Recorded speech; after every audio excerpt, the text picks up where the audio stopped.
Sumay ka na sa gutom. Purong ka lang lang kagutom. Wala ka pa yung may mga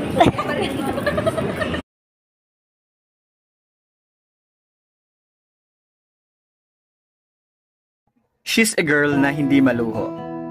She's a girl na hindi mo kailangang gastusan para makontento sa'yo.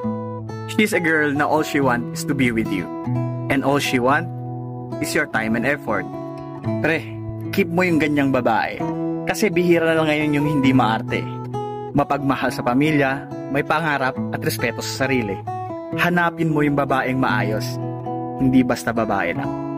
Much love and God bless. Sumay ka na sa gutom. purong ka lang